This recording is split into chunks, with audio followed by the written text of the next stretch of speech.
I never imagined the people I raised with love, my own children, would one day look me in the eye and tell me I didn't deserve the life I built. It was a Sunday afternoon when it happened. My daughter, Alina, slammed the papers on the dining table, her eyes burning with entitlement. My son, Fahad, crossed his arms and said, "Dad, let's not make this difficult. You've lived your life. It's time to pass things on to us."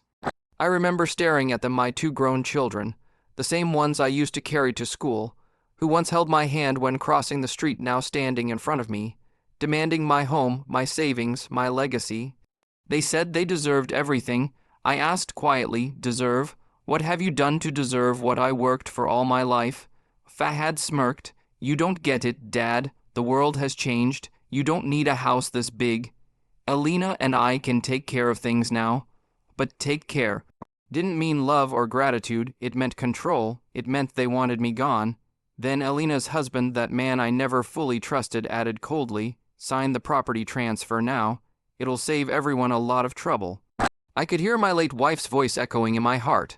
They'll show their true colors one day, just be ready. That day had come. They mocked me when I hesitated.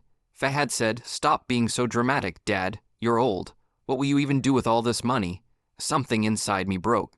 Not my heart, that had already cracked long ago, but my patience. I picked up the pen, looked at each of them, and said, "You're right. Maybe I don't need all this anymore." Their faces lit up too soon, because they didn't know that I had already rewritten everything: the will, the property papers, all of it. Not in their names, but in the name of a charity that helps orphans' children who know the meaning of gratitude.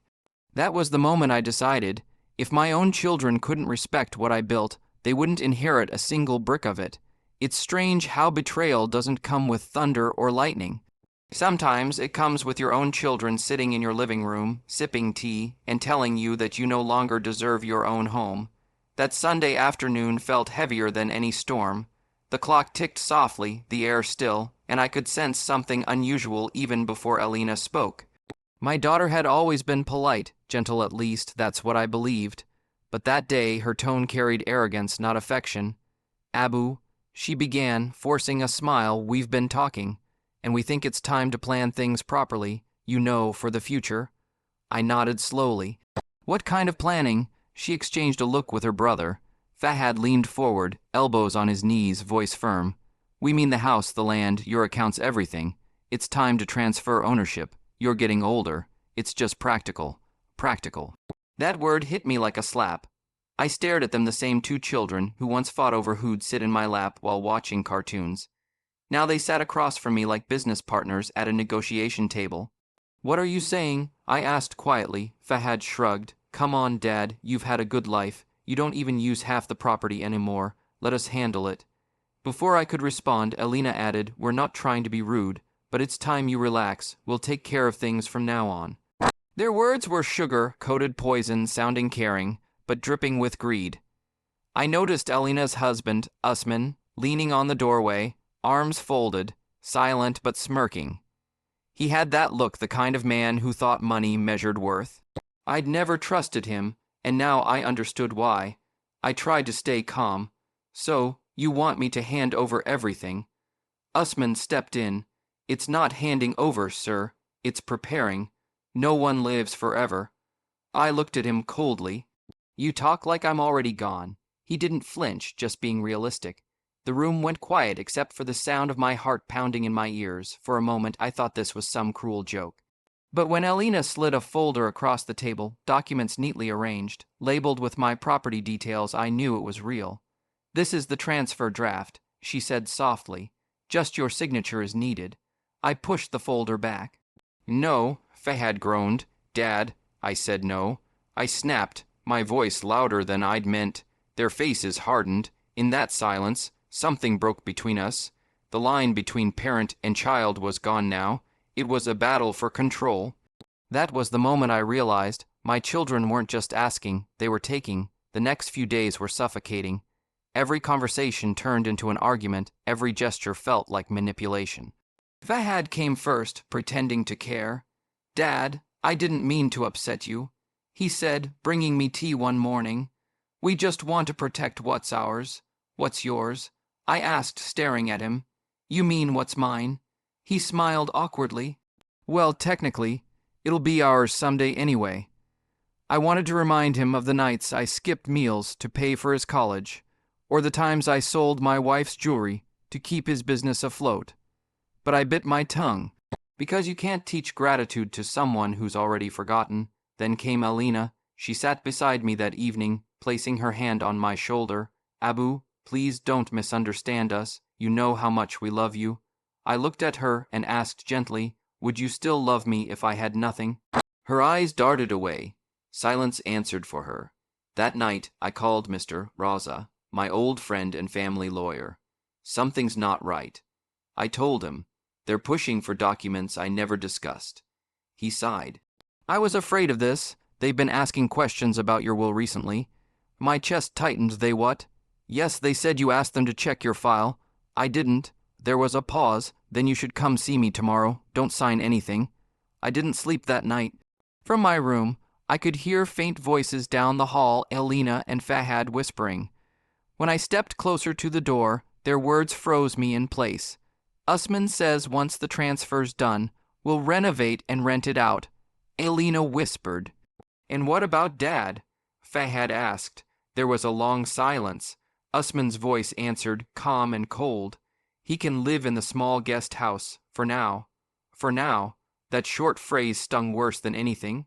I stood there in the dark, realizing that the people I once protected were planning how to move me out of my own home. Tomorrow, I decided, I'd go see Mr. Raza, before they took everything. The next evening, we had dinner together, or at least, we pretended to. The atmosphere was tense, the air thick with unspoken greed. Fahad scrolled through his phone while eating. Alina talked about modernizing the house. I sat quietly, cutting my food without tasting it. Usman looked up suddenly. Sir, we're meeting the bank manager this week. It'd be easier if you came along. Why would I? I asked. He smiled thinly. They'll need your signature for a few things. I set my fork down. For what things exactly? Alina frowned. Abu, please don't be so suspicious. It's just about making things easier for us. For you. I corrected. Not for me. Fahad slammed his spoon. Why are you making this so hard? It's not like we're stealing anything. I looked him dead in the eyes. Then why does it feel like you are? The table went silent. I could see Usman glaring at me, his patience running thin. Alina looked away, pretending to fix her scarf. For the first time, I saw fear in her eyes, not fear of losing me, but of losing what she thought she already owned. After dinner, I sat alone in the living room. My wife's portrait hung above the fireplace, her calm smile steady, her eyes kind. I whispered to her, you were right. They've changed. Her words from years ago echoed in my memory. Promise me one thing, never let greed ruin what we built. The next morning, I called Mr. Raza again. I'm coming over. We need to talk about my will. He paused. Are you sure you're ready for that? I have no choice anymore. I said, if they think I'm weak, they'll soon learn how wrong they are. I hung up and looked around the house, every corner filled with memories of laughter, childhood, and love. And yet, somehow, it had turned into a battlefield. I took one last look at the family photo on the mantel, the four of us smiling. Back when life was simple, and I whispered to myself, they think this is about money, but they're about to learn it's about respect. The next morning, I left the house quietly before anyone woke up. It felt strange sneaking out of my own home like a stranger, escaping rather than a father leaving for a meeting. The winter air bit into my skin as I walked down the familiar street toward Mr. Raza's office. He had been our family's lawyer for nearly 3 decades, a man of few words, but the kind who carried honesty in his eyes. He greeted me with a concerned smile. You look tired, he said, gesturing for me to sit. I haven't slept much, I admitted. My children are planning something behind my back. He leaned forward. I suspected as much when Fahad came asking about your property files. My heart sank. So it's true then. Yes, they said you were preparing to gift the property early. I didn't believe it. He slid open a drawer, pulling out my old will. This one still stands. It divides everything equally between them after your passing. I sighed deeply. I thought fairness would be enough, but greed has no sense of fairness. Mr. Raza nodded. Then you want to make changes. I looked out the window, the morning sun hitting the edges of his desk. Not yet, but I want to be ready. He pulled out a blank folder. What do you have in mind? I told him everything about the pressure, the late-night whispers, the documents they'd tried to trick me into signing. His face hardened. That's not just disrespect, that's coercion. I know, I said.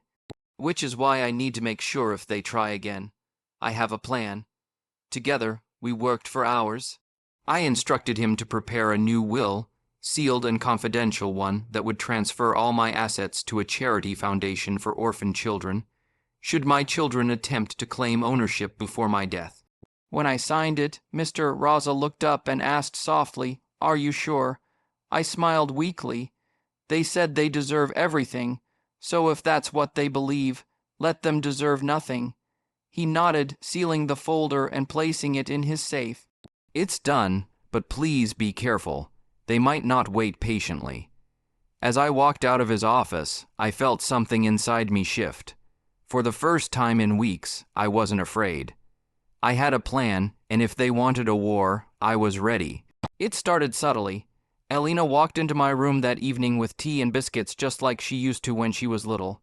"Abu, I made your favorite," she said sweetly. I raised an eyebrow. "That's nice of you."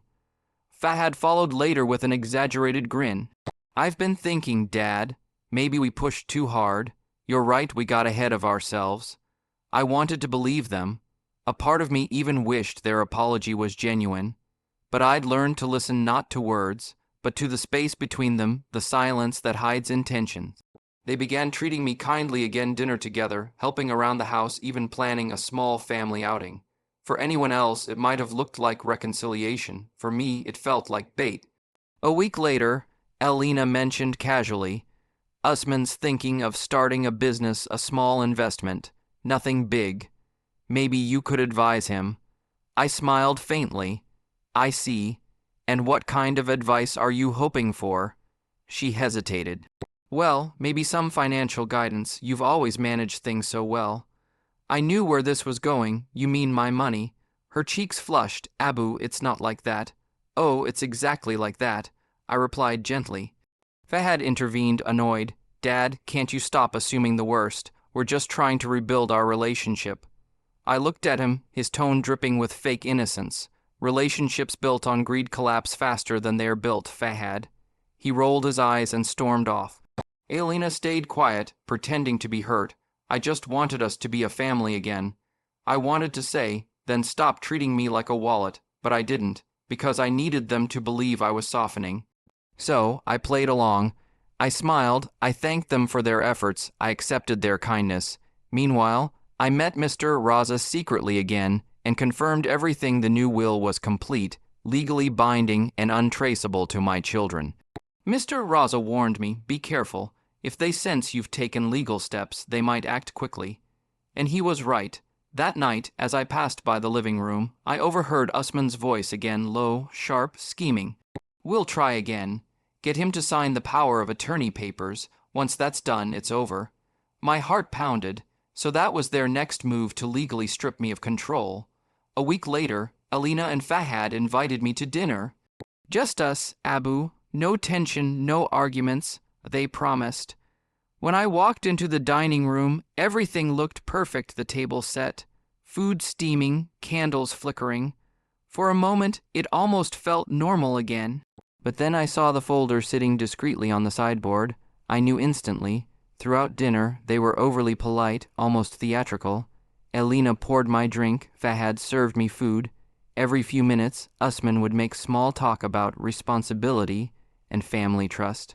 Finally, after dessert, Fahad cleared his throat. "Dad, there's something we'd like you to sign, just a formality." Elena smiled nervously. "It's about managing your finances better. We thought a joint signature would make things easier in emergencies." I leaned back, pretending to consider. That sounds responsible of you." Usman quickly added, "Yes, just a precaution. You'd still have control, of course." Their performance was flawless. If I hadn't already known their plan, I might have believed them. "All right," I said quietly. "Show me." Elena's eyes lit up. She slid the papers across the table, a pen resting neatly on top. The title read, Power of Attorney Full Authority. I scanned the lines slowly, pretending to read carefully, though I'd already seen this trick before. I could feel their anticipation, Fahad's foot tapping under the table, Alina biting her lip, Usman watching like a hawk. Finally, I smiled. So this gives you permission to handle my assets if needed. Fahad nodded eagerly. Exactly. You can trust us, Dad. Of course, I said. You're my children. Their shoulders relaxed. Usman smirked slightly, believing the game was over. I signed the papers slowly, deliberately, and handed them back. Thank you, Abu, Alina said, almost trembling with excitement. I smiled back, warmth in my voice, anything for my family. As they left the room to celebrate quietly, I went to my study, picked up my phone, and called Mr. Raza, it's done, I said. He chuckled softly. You really signed them? Yes, I said, smiling for the first time in weeks, but not those papers. Earlier that day, I'd swapped their documents with identical looking copies, harmless duplicates, legally meaningless. Their signatures meant nothing. Let them think they've won, I thought, because soon they'd learn what losing everything really feels like. The next few days felt like living inside a play where I was the only one who knew the ending. Fahad walked around the house with newfound confidence, talking loudly on the phone about future plans. Alina spent her mornings measuring rooms, discussing renovations. And Usman, well, he strutted through my home like a man who'd already conquered it. They thought they had won. One evening, I overheard Fahad talking to a friend over the phone. Yeah, it's done. The power of attorney's ours now. Dad finally came to his senses. Once we transfer the title, I'll put the place up for rent. The guest house can stay for him, for now. For now. That phrase again, I smiled quietly to myself. I didn't confront them, not yet. Sometimes silence is sharper than a sword. A few days later, I received a call from Mr. Raza. His calm voice came through the receiver. It's done, he said. The new will has been registered. Everything. House, land, accounts will transfer directly to the orphan charity if anyone besides you files for ownership. Good. I replied, and no one can override it. He chuckled. No one but God himself. That evening, I watched my children laugh in the living room, celebrating their imaginary victory. It should have made me angry, but oddly I felt peace because now their greed could no longer hurt me. The house, my life's work, my memories, it was all already beyond their reach. Later that night, I went to my late wife's photograph again. It's almost over. I whispered, You told me to protect what we built. I finally have. For days, they kept up their little charade of kindness. Fahad asked Dad, how does it feel to finally trust us again? I smiled. It feels good, son, very good. Inside, I was counting down the hours until they would realize how wrong they were. When I arrived home that evening, something unusual was happening. The house was decorated with candles and fairy lights. A long table had been set in the garden, music playing softly in the background. My children stood there dressed elegantly, Alina in a silk dress, Fahad in a crisp suit. Even Usman wore a smile that almost looked human. What's all this? I asked. Alina rushed over. A small celebration, Abu. We wanted to appreciate you for trusting us again. Trust. That word had lost all meaning in our house. Still, I played my part. I smiled, hugged her, and took a seat at the table. Laughter filled the air. Fahad kept making toasts about new beginnings, while Usman bragged about how family unity could achieve anything. The irony was almost poetic. Between bites of food, I watched them closely. They weren't celebrating family. They were celebrating control, or so they thought. At one point, Alina leaned closer and said, Abu, I'm so glad things worked out. I was really scared you'd never forgive us. I met her eyes. I forgave you the day I realized what mattered most. She smiled, confused. What do you mean? You'll find out soon enough, I said softly. As the evening carried on, laughter echoed through the garden, but underneath it all, I felt a storm brewing. Because I knew something they didn't. Mr. Raza was on his way. Half an hour later, headlights appeared at the gate. Fahad looked surprised. Who invited someone else? Before anyone could answer, Mr. Raza walked in, briefcase in hand, his expression serious. Usman frowned. What's he doing here? I stood slowly. He's here at my request. Alina's smile faltered. Abu, what's going on? Mr. Raza placed his briefcase on the table. Good evening, everyone. I apologize for the intrusion, but I have something important to announce. The music stopped. The air grew still. Your father, he continued, has finalized his new will, and as per his instruction, I am to disclose its contents tonight in front of the family. Their faces paled. Mr. Raza opened the folder slowly, his voice steady and professional. As of last week, all assets belonging to Mr. Ahmed, this property, the bank accounts, and the land plots have been legally reassigned. Fahad interrupted, voice shaking. Reassigned to whom? Mr. Raza looked up straight into their eyes. To the Hope Foundation, a registered charity for orphan children. For a few seconds, silence swallowed the entire garden. Then chaos erupted. What? Alina screamed, standing up so fast her chair toppled backward. Usman shouted, That's impossible. He already gave us the authority. Mr. Raza cut him off. Those documents were invalid. Dummy copies, legally worthless. Fahad turned to me, his face red. Dad, what did you do? I stood calmly. I gave everything to those who understand gratitude, something you seem to have forgotten. Alina's eyes filled with tears. You can't do this, we're your children. I nodded slowly. Exactly, my children, not my owners. Usman slammed his hand on the table. We'll challenge this in court. Mr. Raza looked at him coldly. You're welcome to try. Every clause is ironclad. If you attempt interference, the property transfers immediately, no delay. Fahad clenched his fists. How could you betray us like this? Betray you? I said, my voice rising for the first time. You betrayed me the moment you decided my life's work was yours to take. Tears welled in Alina's eyes. We just wanted security, and I wanted respect. I snapped, but you sold it for greed. No one spoke after that. Fahad stormed off, muttering curses. Usman grabbed his coat, furious. Alina stayed frozen, trembling, whispering, Abu, please, tell me this isn't true. I looked at her, my little girl who used to draw pictures for me every Father's Day, and my voice softened. It's true, Alina, and it's for your own good. She fell to her knees crying, but I didn't feel guilt. Only sorrow, the kind that comes when love finally gives up on changing someone. Mr. Raza closed his folder. It's official, the will stands. As he walked away, the candles flickered in the cold breeze. I stood quietly, feeling the weight of peace settle over me. That night, for the first time in years, I slept soundly. The next morning, the house was silent. Not the usual morning quiet, not peaceful but heavy. The kind of silence that follows after something breaks and can't be fixed. When I walked downstairs, the breakfast table was empty. No clinking cups, no chatter, not even the hum of Alina's favorite playlist. Just the soft ticking of the old clock on the wall. For the first time in months, I made my own tea, a small act of freedom. It tasted bitter, but honest. I sat near the window, watching sunlight creep across the courtyard. Everything looked the same: the garden, the swing my wife used to sit on, the bougainvillea she planted years ago. But the people inside this house, they weren't the same anymore. I heard the front door creak open.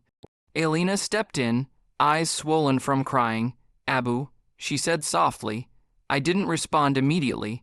I wanted to see what kind of daughter had walked in, the selfish one who mocked my simplicity, or the little girl who once hugged me for fixing her broken toy. She knelt beside my chair. I didn't sleep all night. I didn't know things would go this far. Didn't know. I repeated, my voice calm, or didn't care. Tears rolled down her cheeks. We thought you'd always forgive us. I looked at her for a long moment. That's the problem, Alina. You mistook forgiveness for weakness. She buried her face in her hands. We were scared, Abu. Fahad kept saying if we didn't secure everything, we'd lose it all. Usman pushed us. I stopped her gently. Stop blaming others. You had a choice. Her sobs quieted. After a while, I stood up, walked to the window, and said, You know, I didn't give the house to the charity because I wanted revenge. I did it because I couldn't let your greed destroy what your mother and I built. It was never about money, it was about meaning. Alina whispered, Can we fix it? I turned back. You can't undo betrayal. But you can start again, just not from my house, from your own effort." She nodded slowly, defeated yet sincere, and for the first time in a long time, I saw a glimpse of humility in her eyes. Later that day, Fahad barged in, his anger barely contained. "So that's it, huh? You're just giving away everything, after we took care of you all these years." I smiled sadly. "Took care of me, Fahad, I raised you. I paid for your education, your house, your debts. Tell me, when did you ever take care of me?" His jaw tightened. "We were planning your future. You're just too stubborn to see it." "My future doesn't belong to you," I said quietly. "It belongs to the choices I made, and this," I gestured around, "was mine." Fahad's voice cracked with frustration. "Do you even realize what you've done? You've humiliated us." "No," I said firmly. "You humiliated yourselves. I simply made it public." He slammed his fist on the table. "You think this makes you righteous. You'll die alone, old man." I looked at him, my son, the boy who once ran barefoot through this same courtyard laughing, and said softly, "Better alone with peace than surrounded by greed." For a moment his anger faltered, his eyes softened, then hardened again. Without another word, he turned and walked out, slamming the door so hard that dust fell from the ceiling. A week later, I held a small gathering at the local community center. Mr. Raza stood beside me, along with a few volunteers from the Orphan Foundation. I had asked Alina and Fahad to attend. They didn't respond, but I knew they'd hear about it soon enough. When it was my turn to speak, I took a deep breath and faced the small crowd. I built my life with my hands. I began, brick by brick, saving every rupee, dreaming of giving my children a better life. But somewhere along the way, I realized I had given them comfort, not values. People nodded quietly. I lost my wife early, and I thought if I gave my children everything, they'd feel secure. But I was wrong, because when you give without teaching gratitude, you raise entitlement, not love. I paused, letting that sink in. That's why today, I'm transferring all my assets to the Hope Foundation, not out of anger, but out of faith. Faith that these walls will shelter those who understand their worth. Children who will grow up grateful, not greedy. The hall erupted in applause. And for the first time, I felt light. That night, as I walked home, I looked up at the stars and whispered, "We did it, my love." I swear I could almost hear my wife's voice in the wind, proud, peaceful, free. 3 days later, there was a knock at my door. When I opened it, I saw Fahad standing there, but this time he wasn't angry. He looked tired. He held out an envelope. "I'm sorry, Dad, you were right." I opened it. It was his resignation letter. "I quit the company. I want to start something on my own. No shortcuts." I nodded quietly. "That's a good start." He looked down. "I don't expect forgiveness. I just wanted to say thank you for teaching me the hard way." Before I could respond, he turned and walked away, not out of pride, but out of shame, and that, to me, was progress. Later that evening, Alina came again. She brought food, my favorite lentil soup. She sat quietly, waiting for me to taste it. When I did, I smiled, "Just like your mother's." Her eyes filled again. "I miss her, Abu." "I do too," I said, "but now maybe we can make her proud." Months passed. The house felt lighter, calmer, as if it had exhaled the poison of greed. Every weekend, the orphan children visited. They filled the garden with laughter, running across the same courtyard that once echoed with arguments. I taught them how to plant flowers, how to fix old tools, and they listened with eyes full of wonder. Sometimes Alina came to help with the kids, her face gentler now. Fahad sent small donations anonymously. I knew it was him, but I never said a word. One evening, as I sat under the bougainvillea tree, one of the children asked, "Uncle, why did you give your house to us?" I smiled, "Because love grows when you share it, not when you hoard it." The child thought for a moment, then hugged me. "Then you must have a lot of love, Uncle."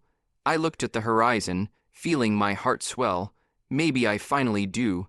As the sun dipped below the garden wall, I realized something profound. I hadn't lost a home. I had found one again, not in walls or wills, but in peace, humility, and the quiet laughter of children who knew what gratitude meant. It was a quiet morning in winter when I first felt it, a strange heaviness in my chest. Not pain exactly, Just, wait, like a memory pressing too hard. I ignored it at first. I had children from the orphanage visiting that day, and I didn't want to worry them. But by afternoon, the air around me felt heavier, and my breath shorter. When I stood up to bring tea, the world tilted. The next thing I remember was waking up in a hospital bed. The white ceiling above me was too bright. I turned my head and saw Alina sitting beside me, holding my hand tightly, whispering something to herself. When she noticed I was awake, her eyes widened in relief. "Abu, you scared us," she said, her voice trembling. "The doctor said it was your heart." I smiled weakly. "Ah, finally complaining after all these years of carrying you all." She laughed through tears. "Don't joke like that." Fahad came in a few minutes later, holding a bouquet of lilies, my wife's favorite. He didn't speak right away, just stood there, guilt written all over his face. "How long was I out?" I asked. "2 days," Alina said softly. "The doctor said it was mild, but you need rest." Rest, something I had forgotten how to truly take. When they both sat beside me, I looked at them, really looked. Their faces were older, softer, more grounded. The arrogance I once saw was gone. What remained was humility and fear of losing me. "Maybe," I said, "this was God's way of giving us one last chance." Fahad's voice cracked. "Don't say that, Dad. We already lost one parent." Alina held my hand tighter. "We won't waste this chance." For the first time in years, I believed her. The following weeks were strange. I couldn't walk much, so they moved me to a small room on the ground floor, the same one where my wife had spent her last days. Sometimes at night, I would hear Alina talking to the orphan kids in the garden, teaching them how to write their names. Other nights, Fahad sat by my bed, reading the newspaper aloud. Even though I knew he didn't care about the headlines, he just wanted to be near me. Once I said to him quietly, "You know, son, money comes and goes, but moments like these, they're what we really inherit." He looked down. "I understand that now." One evening, I woke up to find Alina crying in the hallway. She didn't notice I was watching her. She was holding an old photo, the one of our family before her mother passed away. I called her softly, "Alina." She turned startled, then came running. "Abu, you should be sleeping." I patted the bed beside me. "Come sit. Tell me what's bothering you." She hesitated, then whispered, "I keep thinking of Amy. How she'd be ashamed if she saw how we treated you." I smiled faintly. "She'd also be proud that you found your way back." Tears rolled down her cheeks. "We don't deserve forgiveness." "Maybe not," I said gently, "but forgiveness isn't about who deserves it. It's about freeing your heart from bitterness." She nodded, resting her head on my shoulder like she did when she was 5 years old, afraid of thunderstorms. And just like then, I told her, "It's all right. The storm has passed." Spring arrived with quiet beauty that year. The garden bloomed brighter than I'd seen in years, maybe, because it was tended by little hands that watered every plant with care. The orphan children now called me Dada, and their laughter filled the air like music. Even Fahad and Alina had started helping regularly. They didn't talk much about the past anymore. They just did better. And that was enough. One afternoon, Mr. Raza visited. He brought a small file with him and a knowing smile. "I thought you might want to sign this," he said. I frowned. "What is it this time?" He placed it on my lap. "Your new will. You asked me to draft it again if your children changed." I opened the document. The words blurred for a moment before coming into focus. This time, the property was divided part to the charity, part to Fahad and Alina, but under one condition. They must continue managing the foundation together. I smiled. "That's perfect." Mr. Raza adjusted his glasses. "You sure about this?" I looked out the window where my children were laughing with the orphans, helping them fly kites. "Yes," I said softly. "They finally understand what real inheritance means." He nodded. "Then I'll have it filed." After he left, I sat back, closing my eyes as a gentle peace filled me. I had done what every parent dreams of. I had raised them twice, once by blood and once by lesson. A few weeks later, my health declined again. This time, I could feel it, not fear, not pain, just the slow fading of light. Alina sat by my bedside, holding my hand, while Fahad stood near the window, silent. The air was warm, filled with the sound of children playing outside. "Promise me," I whispered, "you'll never let this house go dark again." "We won't, Abu," Alina said through tears. Fahad leaned closer. We'll keep it open for the kids, for everyone. You have my word. I smiled weakly. That's all I wanted to hear. As the last rays of the sun painted the room golden, I felt the weight lift not from my chest, but from my heart. The voices of laughter outside grew distant, yet comforting. My wife's favorite song played faintly in my mind. Before my eyes closed, I whispered, "Respect matters more than money, and now they know it too." Months later, the house stood transformed. The signboard at the gate read, "The Hope Home founded by Mr. Rahim Khan in memory of love, respect, and redemption." Children ran through the garden every day. Alina managed the accounts. Fahad oversaw renovations. Together, they had turned the house of betrayal into a home of compassion.